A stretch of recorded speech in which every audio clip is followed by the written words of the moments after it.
Primero que todo empecemos hablando sobre la reproducción ampliada del capital según Marx.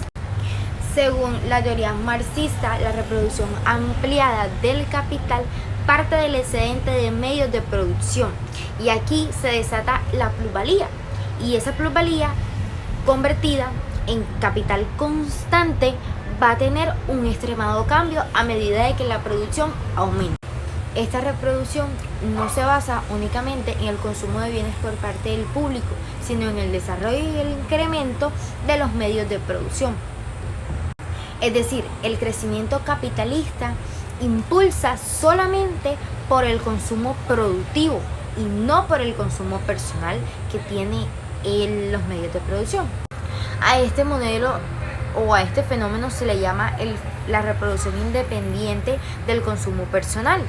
Aquí el sistema sigue creciendo aunque el consumo personal no crezca de la misma manera. Y aquí se empieza a hablar sobre una de las contradicciones más grandes que ha tenido el capitalismo a lo largo de los años. Partamos al siguiente punto, que serían las contradicciones del capitalismo y destino de la producción que tiene. Aquí se habla de tres conceptos claros: capital constante, capital variable y por supuesto la plusvalía. Primero, hablemos sobre el capital constante. ¿Qué es el dichoso capital constante? El capital constante es aquel que invierte en maquinarias, materias primas, edificios y lo que se habla hoy en día, la tecnología. El capital constante no infiere en el valor del producto final que producen esas maquinarias o que se da con esas materias primas. Por ejemplo, una empresa compra una máquina necesaria para producir que vale 10 millones de pesos. Esa máquina no va a generar un valor por sí misma, sino que es necesaria para que esa producción se pueda dar. Bueno, el capital variable. Aquí el capital variable, como su misma palabra lo dice, es variable porque el trabajador genera más valor del que se le paga. El capital variable es aquel que invierte en la fuerza de trabajo, en la obra de mano barata, con pagarle unos dichosos salarios a personas que hacen parte del proletariado. Y se sabe que si el proletariado no existiera, no se pudiera dar el capital variable. Y en ese orden de ideas, tampoco el capital. A diferencia del capital constante, este sí cambia el precio del valor del producto final. ¿Por qué? Porque al contratar una persona que haga todo el trabajo, se está generando un nuevo gasto para incluirlo en el producto final que se vaya a producir. Por ejemplo, una persona, un obrero, que le pagan 5 millones de pesos. Trabaja por 5 millones de pesos. Pero en lo que produce no se gana o no debería ganarse 5 millones de pesos. Porque produce 15 millones de pesos mensuales. Y no debería por qué haberse ganado 5 millones de pesos si ni siquiera da el 50% de lo que él produce.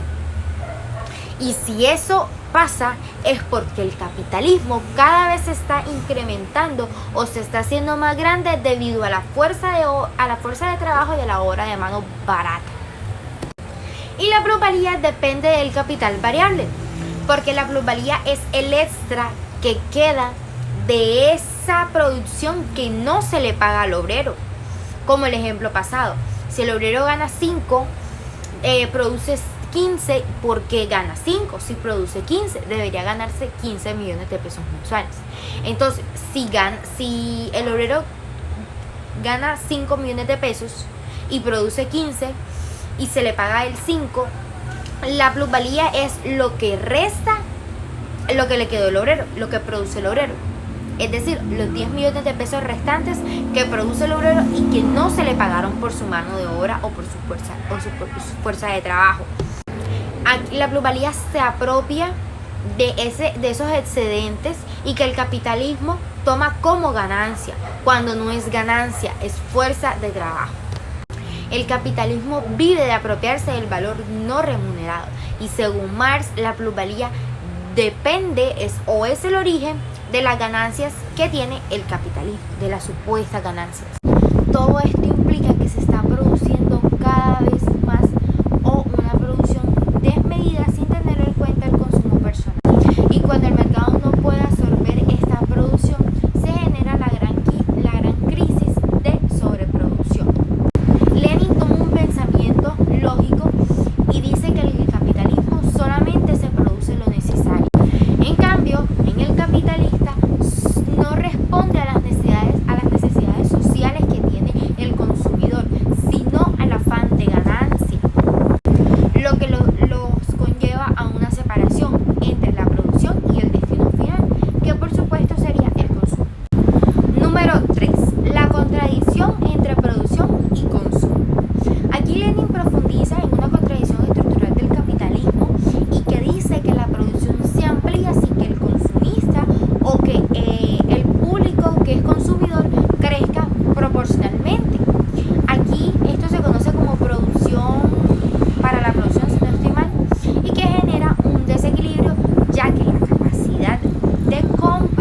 por último, cuarto, tenemos la realización de la plusvalía y la división sectorial del capital.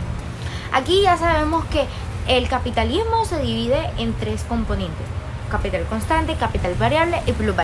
Todos estos interfieren en dos sectores importantes de la economía: el primer sector y el segundo sector. En el primer sector produce medios de producción y el segundo produce bienes de consumo para obreros. La relación que tienen entre estos dos sectores tiene que estar equilibrada, no puede estar desequilibrada. El capital constante no se puede dar de manera directa en el segundo sector, pero sí se puede dar mediante un intercambio que produzca el primer sector, que lo usará en la siguiente fase de producción. Y este equilibrio es fundamental para que a un tiempo lejano se pueda evitar una crisis de reproducción capital. Bueno, hasta aquí llega este video. En conclusión, el capital siempre va a querer hacerse rico y dejar siendo pobre a los pobres. Y si no hubiera un proletariado que fuera la mano de obra barata o los que reciben ese salario promedio, no existiera el capitalismo. Los ricos quieren hacerse más ricos cada día y los pobres van a seguir siendo pobres, porque mientras el capitalismo exista, nunca los pobres dejarán de ser pobres.